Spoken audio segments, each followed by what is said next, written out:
In this video, we're going to be going over the Tai Sao rising hand. Now, from the form, we're at Jut Sao. Both hands rise into Tai Sao. Jut Sao, Tai Sao.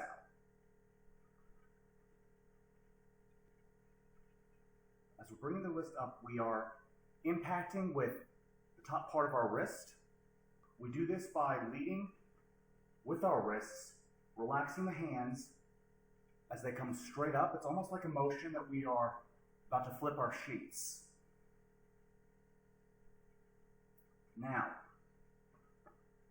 this is a block that's a little bit more like a strike to their hand. It's typically used as a quick block to quickly intercept the hand from underneath, or the arm.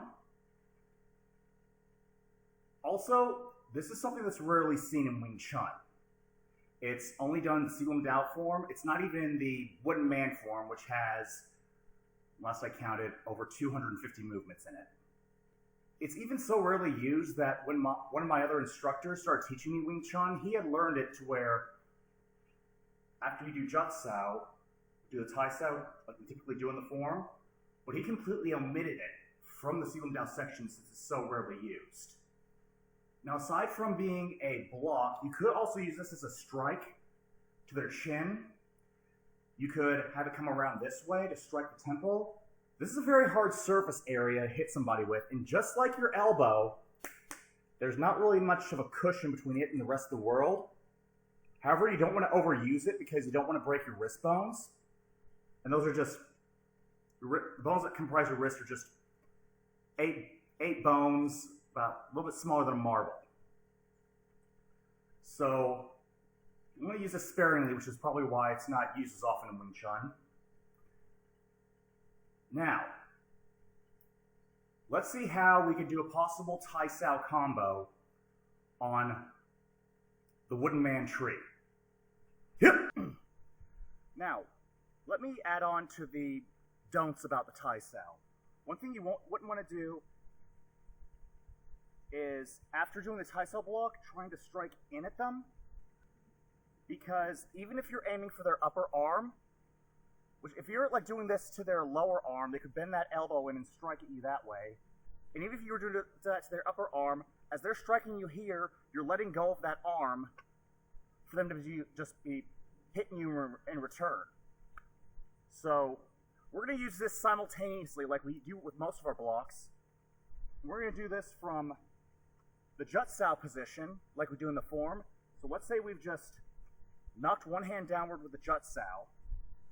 We bring it into Tai Sao onto the arm that's punching at us higher, and then striking with the low side palm.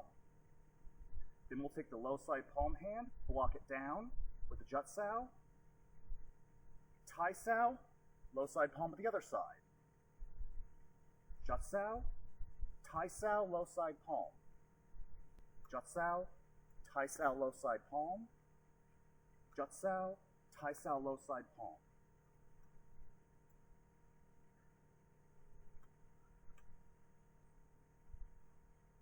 Now, before we go, let's go back into the other area, because now that we've gone over Tai Sao, we've covered every single movement in the third section.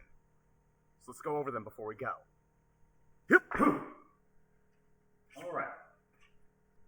Since section 3 is going to be having us do the double hand movements, I'll be saying the Cantonese terms and then following with the English terms. So, Yi Ji Pingyang Ma. Starting with your left hand, Gum Sao, pinning hands, Sung Gum Sao, double pinning hands back, double pinning hands forward,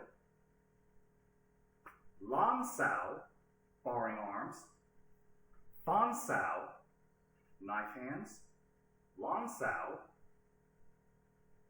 Jarm Sao, chopping arms, Tan Sao, Lop Sao, double grabbing hands, Jut Sao, jerking hands, Bu Sao, thrusting hands, Jut Sao, Tai Sao, rising hands, Yi Ji Kim Young Ma. Did you get it? Give yourself a pat on the back. You've earned it.